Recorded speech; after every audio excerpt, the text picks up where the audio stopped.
અમરેલીની natural farming કોલેજે પ્રાકૃતિક પદ્ધતિથી તુવેરના પાકને અદ્ભુત સફળતા મેળવી છે। ગાય આધારિત ખેતી દ્વારા તુવેરના છોડ 4 મીટર ઊંચો અને 3 મીટર પહોળો વિકસિત થયો હોવાના પ્રથમ પ્રયોગમાં સફળતા મળતા ખેતી સમુદાય માટે ગેમ ચેન્જર સાબિત થશે। ત્યારે અમરેલી નેચરલ ફાર્મિંગ કોલેજના આચાર્ય સ્વપ્નિલ દેશમુખ દ્વારા પ્રાકૃતિક ખેતીના 5 આયામોને ધ્યાને રાખીને પ્લોટ તૈયાર કરીને તુવેરના છોડ ઉગાડીને છોડની અસાધારણ ઊંચાઈ પ્રાપ્ત કરી તે અંગે જુઓ આ special report.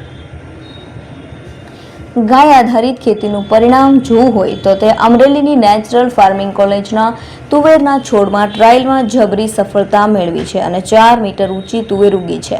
અમરેલીની natural farming college પ્રાકૃતિક પદ્ધતિથી તુવેર પર કરેલા અદ્ભુત પ્રયોગે સૌને હેરાન કરી દીધા છે। ગાય આધારિત ખેતી દ્વારા ઉગાડેલ તુવેરનો છોડ 4 મીટર ઊંચો અને 3 મીટર પહોળો વિકસ્યો છે।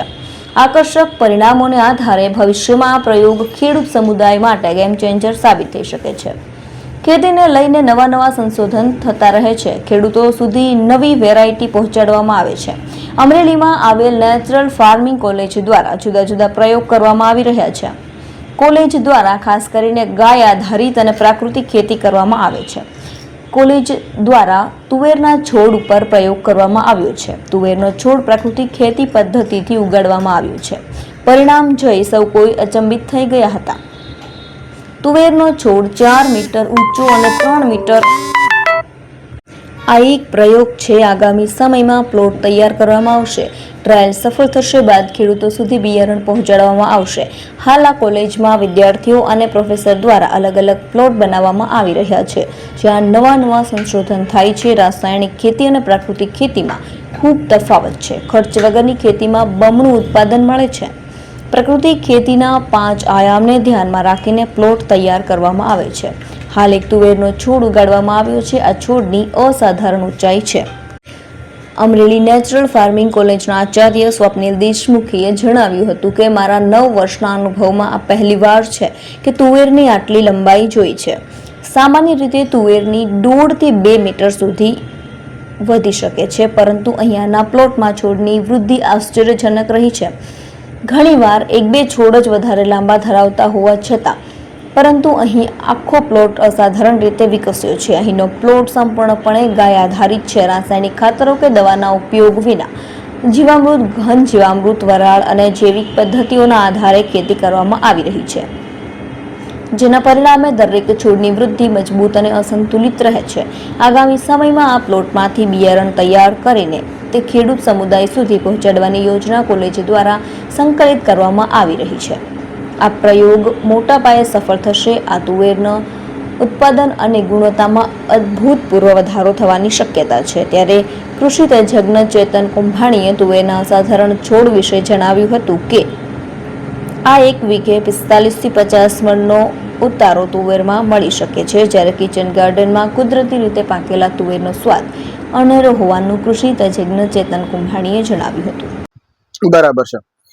હવે તાજેતરમાં જે અમરેલી ખાતે નેચરલ ફાર્મિંગ કોલેજ જે છે, ત્યાં એક તુવેરની વેરાયટી કે જેને સંપૂર્ણપણે કુદરતી રીતે સંપૂર્ણપણે નેચરલ ફાર્મિંગની સિસ્ટમથી એને ઉગાવવામાં આવેલી છે અને એ તુવેરની ઊંચાઈ લગભગ 12 ફૂટ જેટલી 3.5 મીટર આસપાસની જોવા મળી છે। સામાન્ય રીતે તુવેર જે છે એ 5 ફૂટ 6 ફૂટ સુધીની હાઇટવાળી થતી હોય છે નોર્મલ પરિસ્થિતિમાં। એમાં 20 થી 22 મણ 25 મણ સુધી તુવેર થતી હોય છે। જે પરિસ્થિતિ છે કે આ જે તુવેર છે 3-3.5 મીટરની આસપાસની છે અને 4 ફૂટ આસપાસનો ઘેરાવ બતાવ્યો છે। આ તુવેરમાં મિનિમમ 45-50 મણની વચ્ચે એક વીઘા દીઠ આપણે જે 16 ગુઠાનો વીઘો ગણીને ચાલીએ તો 45 થી 50 મણ આસપાસ તુવેરનું ઉત્પાદન થઈ શકે।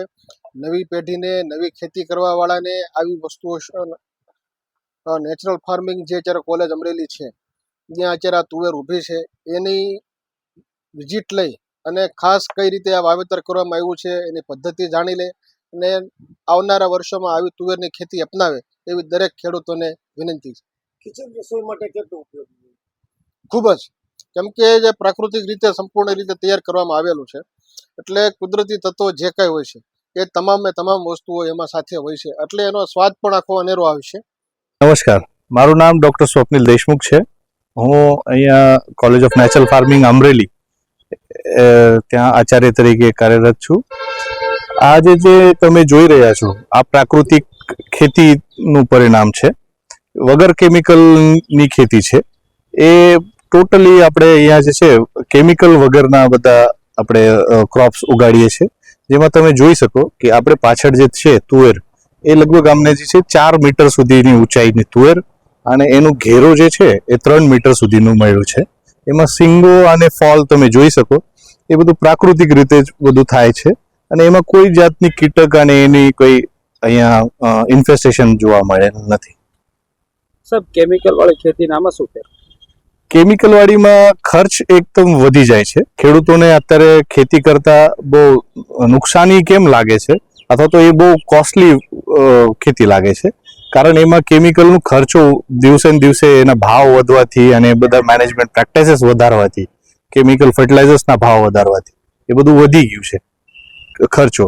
જે કે આપણે પ્રાકૃતિક ખેતીમાં કોઈ જાતનું કેમિકલ ફર્ટિલાઇઝર નહીં આવે, કોઈ જાતની પેસ્ટિસાઇડ વપરાશમાં નહીં આવે. અહીંયા ફક્ત જીવામૃત તરીકે આપણે જે દેશી ગાયના છાણ અને ગૌમૂત્રમાંથી બનાવવામાં આવે છે એ બાયો ફોર્મ્યુલેશનનો આપણે અહીંયા વાપર કરીએ છીએ, અને એનું જ રિઝલ્ટ છે. જનરલી કેટલું હોય છે આની માપ સાઈઝ તુવેરની? જે હાલ આપણે જોઈ રહ્યા છે એટલું તો હું છેલ્લા 9 વર્ષથી નવસારી એગ્રીકલ્ચર યુનિવર્સિટીમાં કાર્યરત હતો. એટલી હાઈટની તુવેર અને એટલું સરસ ફોલ એ કેમિકલ ખેતીમાં બી ઓછું જોવા મળે છે. અમુક એકાદ પ્લાન્ટમાં દેખાય, પણ અહીંયા યુનિફોર્મિટીમાં આપણે જે છે જોવા મળે છે કે જે આ યુનિફોર્મ આપણે જરૂરિયાત હોય છે દરેક ક્રોપમાં.